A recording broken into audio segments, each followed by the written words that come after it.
Hey, you guys, this is Tamiya Robles. I'm your credit repair specialist expert. I'm the owner of FixMyCreditNow, e50.com. I am the host of my podcast, Coast to Coast Credit. Welcome, welcome, welcome. So, today we're going to talk about how to avoid filing for bankruptcy.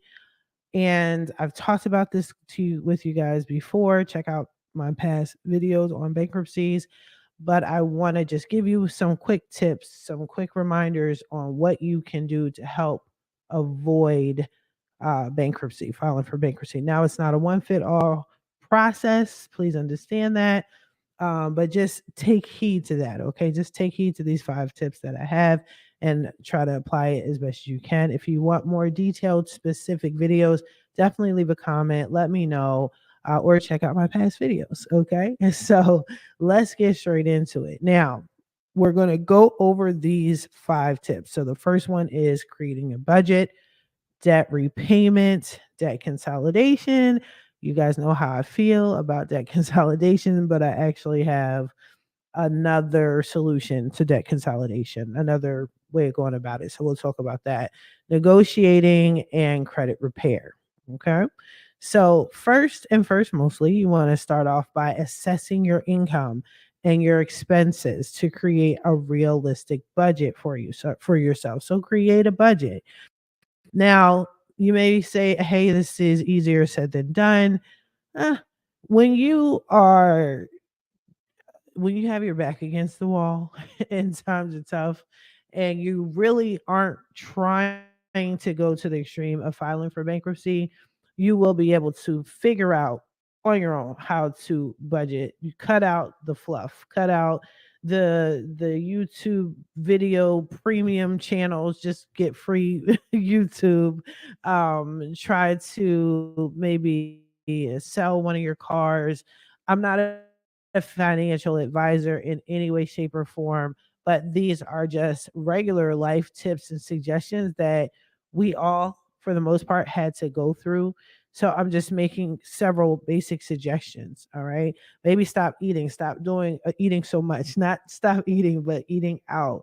Doing DoorDash. That was a thing with me, man. Like I did DoorDash and I was spending thousands a month on DoorDash. It was crazy. But, just obviously think of things that you can cut out, unnecessary expenses to assist you with freeing up some money. All right. Prioritizing debt repayment. Focus on paying off high interest debts first while making minimum payments on other obligations to avoid falling further behind. Now, what this super duper helps with is your credit card utilization.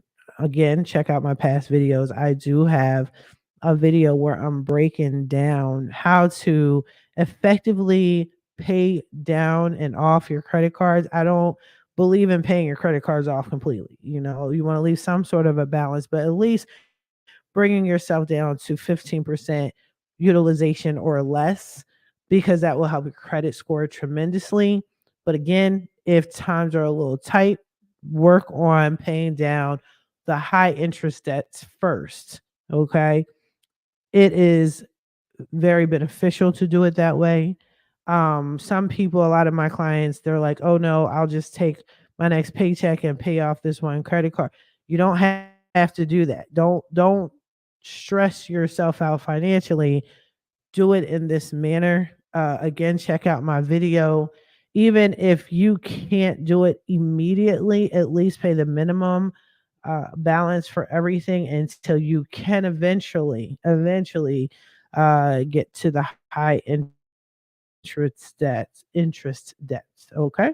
But this is a pretty good tip, and it's good for credit card payments and just monthly payments.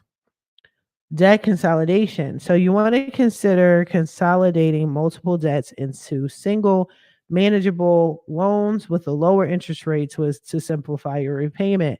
Now, I'm not a fan of debt consolidation companies. So let me be clear. This is what I was saying earlier. I've had too many clients come to me where I have to fix their credit because they went to a debt consolidation company and they were in a worse situation than when they started off with. Okay, that's not cool. I actually have someone now that was referred over to me by one of my amazing referral partners, and their debt consolidation company created somehow some way a bunch of collection charge off. I don't know the whole detail. I haven't talked to them yet, but yeah, I'm not a fan of debt consolidation companies, and here's why. Sometimes they're merging your collections, and collections are already paid. So if you're paying on the debt that is already paid for through the collection company, even though you didn't ask them to do that, you're basically creating a contract. When you make a payment with anyone, that's deemed a contract, some sort of understanding where one person owes another person or entity. So a collection agency already paid your debt. You don't owe them anything. You didn't ask them to pay, but they chose to pay without your consent.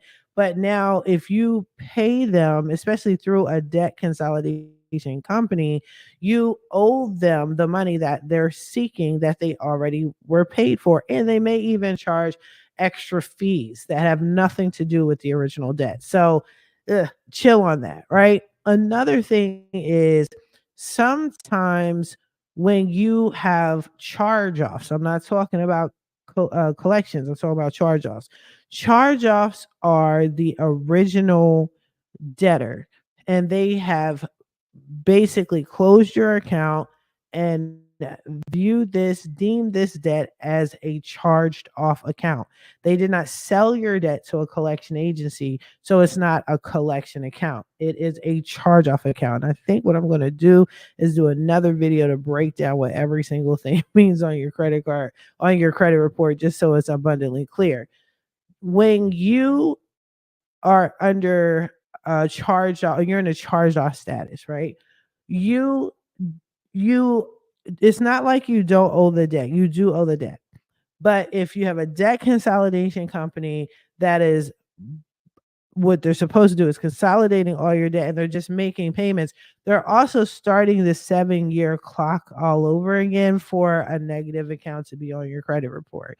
You don't want that. You also don't know how they're reporting on your credit report either. So you want to be careful about that. Maybe they're reporting something incorrectly.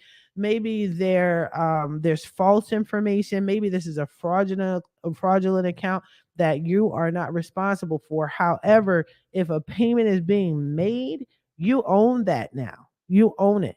So, chill. I would take a look at your credit report as a whole. Okay. And then I would break it down and figure out, okay, what's mine, what's not mine.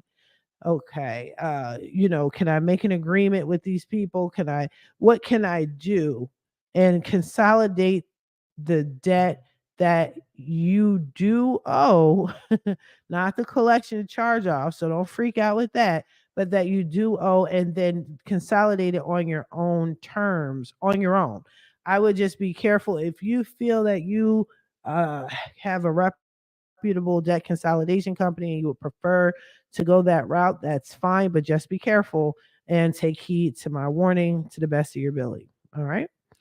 Negotiate with creditors. That's huge. That's huge. Don't hesitate to reach out to the creditors to negotiate lower interest rates, reduce payments, or even extended repayment terms and make debt more manageable. This includes your mortgage, people, your mortgage. So here's the thing. I have a female, a woman, she's amazing. She's a realtor out on the East Coast.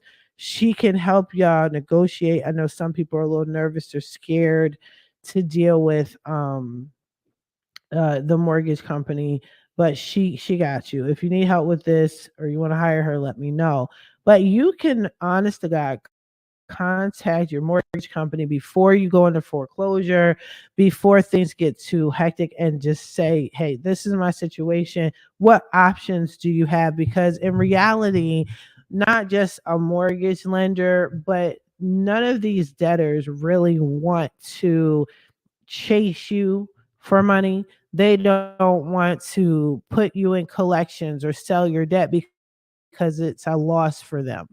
It's a loss for them. It's a win if you can pay them something, even if it's smaller amounts over a long period of time. They're still getting money. Understand? So a lot of people, a lot of times when they owe banks, lenders, loans of any sort, we get freaked out and we run or we ignore the problem, which makes it worse for our credit, which makes it worse for our financial situation. Don't do that. Give them a call. The worst that they can say is no. And even if it's no, it is what it is. We're all adults here. We know how to handle that. We're going to have a backup to the backup, right? All right, cool. Now, lastly, you want to consider credit repair.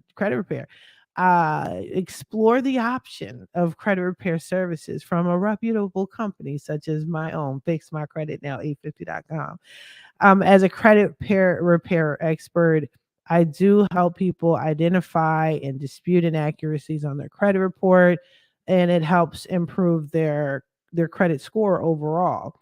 And it also helps with their financial situation with the account. Like I stated, there's a lot of times when accounts aren't supposed to be reporting anything on your credit report. They're not, they may be fraudulent, it may not be yours, it could be a mix up. There's so many things that could go on with a credit report that you do not know. And you want to make sure that you can disassociate yourself with the debt, therefore increasing your credit score and giving improving your chances financially. Again, these are tips. It's not a one size fit all. It's not. But I have had plenty of clients that filed for bankruptcy. I looked at their credit report and I have no idea why they filed for credit for bankruptcy, just solely looking at their credit report. A lot of the things they didn't need to file for bankruptcy if they would have just fixed their credit.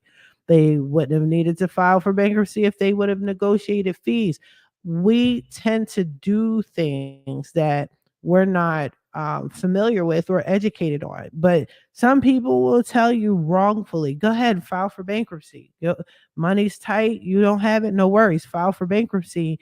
And even though I get bankruptcies off a credit report, that's not something you really want on your credit. Even though you may know how to negotiate and file for loans with companies that don't look or care about a bankruptcy or look for bankruptcies, that's still not a good look. If you want to prevent it to the best of your ability, and a lot of times credit repair does help with that. Okay. So yeah, that's pretty much it. Like I said, hopefully these 5 tips can help you.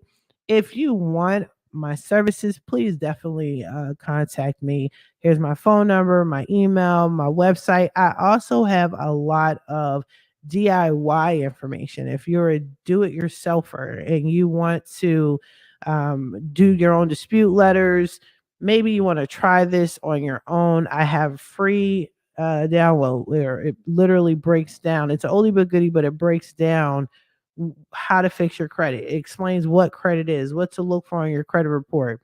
If you think that would be helpful, then go ahead and you can even get my dispute letters. You can do it yourself. It's totally up to you. If not, just schedule a free 30-minute consultation with me and let's talk about it. I also encourage contacting me for a consultation, but even to structure a plan. Maybe you just need a plan on what to do. Give me a call. Let me know. Okay. In the meantime, be sure to like, comment, share, subscribe. And I wish you